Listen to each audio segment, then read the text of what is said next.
Guys, what's going on? I got a fun video planned for you today, and I got a bunch of people on the boat today. I got Victor, my mom, my dad, and my brother Fisher. Say hi, everyone. Hey.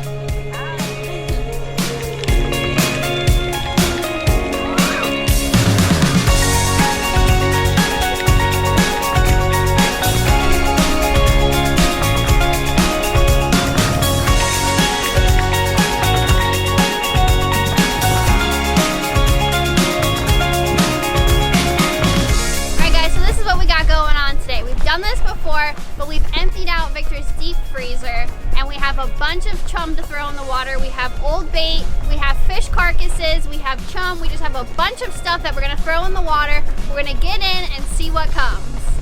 For instance, we got a bonita head here. Throw it up like the sandpipes behind the boat.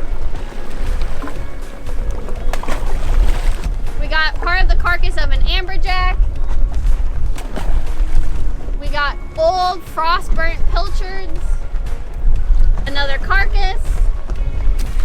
We just have a bunch of assortment of different things. So I'm gonna chum up the water and then get in. Brook's mom is saving the sea turtles. Look at that, she found herself a nice pink balloon. Did you find them?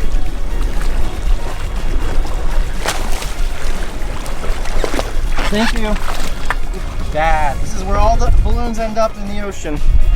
Not good.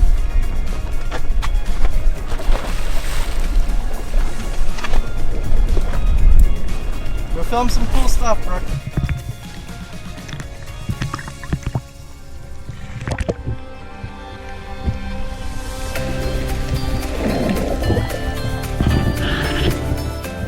The first fish to show up to the feast were Bermuda chubs. These are considered trash fish to most.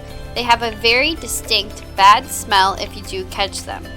They have very small mouths which allow them to nibble at your bait without getting hooked. This is a spotted moray eel, and one of many that showed up. Although this eel may look aggressive with its mouth open, moray eels open and close their mouths to move water through their gills to be able to breathe. They're relatively shy but will attack divers if provoked.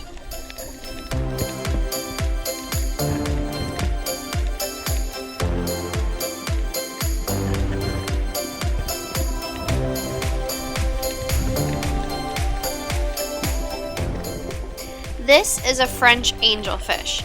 I'd say these guys are the most curious and photogenic fish on the reef. They feed along the reef, mainly eating sponges and algae. When they're juveniles, they act as cleaners, eating parasites off other species of fish.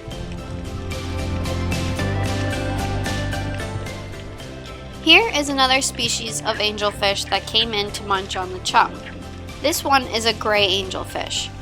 Angelfish are usually found alone or in pairs, and occasionally they mate for life.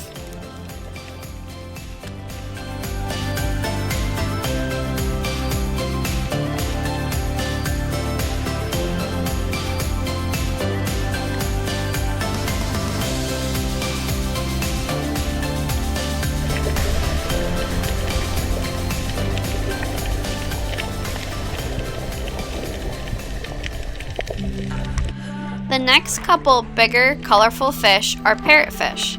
There are 95 different species of them around the world. Parrotfish are very important to the reef. They not only clean algae off the reef, but they also eat dead corals, then excrete them as sand. This helps keep the reef healthy. Parrotfish got their name from their sharp, beak-like mouth like a parrot, which helps them grind up coral.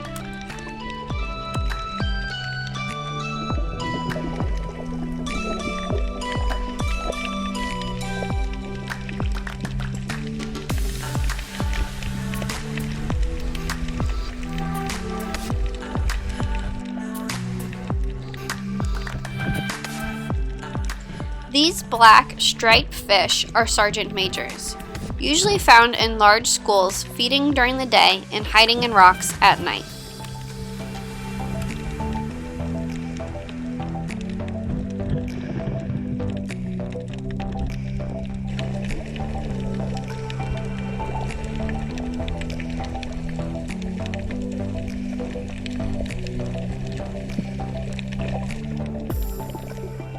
This was the remains of an old outboard engine.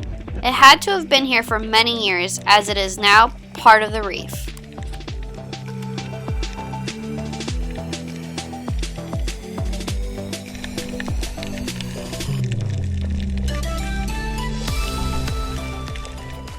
This is a scorpionfish, sometimes called rockfish or stonefish.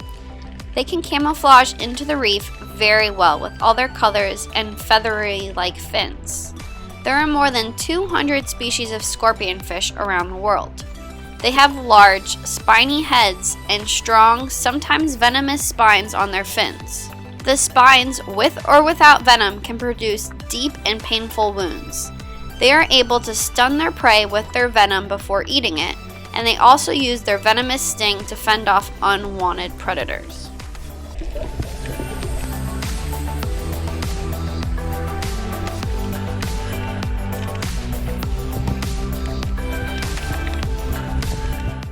Here is a school of surgeonfish. Similar to parrotfish, they are very important to the reef. They have small, sharp teeth that are adapted at chewing algae off corals. Coral reefs are very vulnerable to climate change and light, but they also have to compete for light and oxygen with the algae that grows on their surface. Basically, the plant life can choke out the coral reefs. This is why parrotfish and surgeonfish are so important to the reef's health.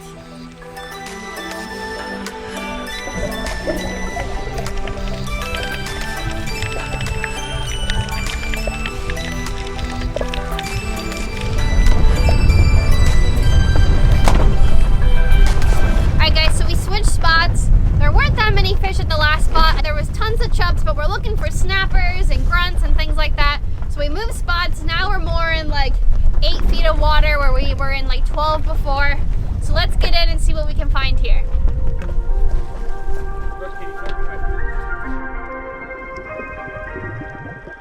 At this spot, my dad spotted a lobster that came right out to grab a piece of food.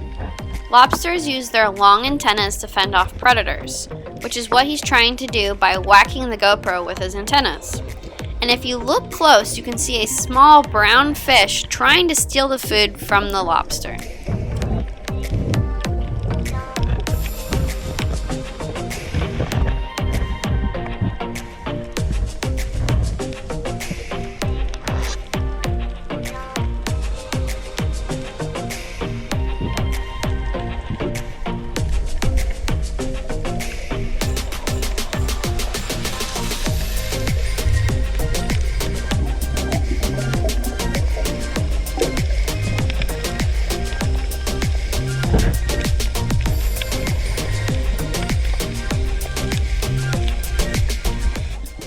This is a porcupine pufferfish. They can inflate with air or water and get big and round like a ball as a defense against predators.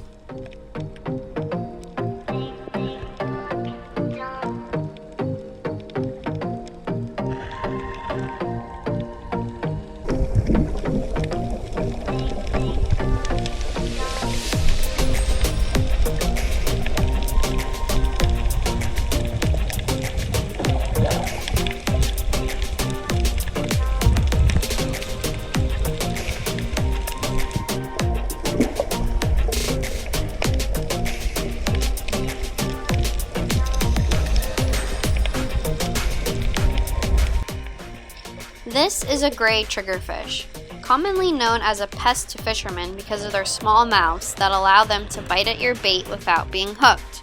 But when you do catch one of legal size, they are a delicious table fare.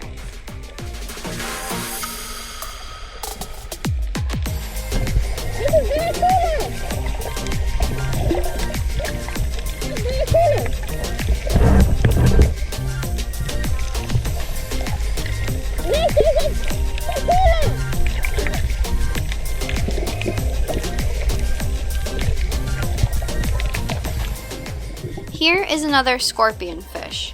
Although humans get stung by them, it is only because of their great camouflage.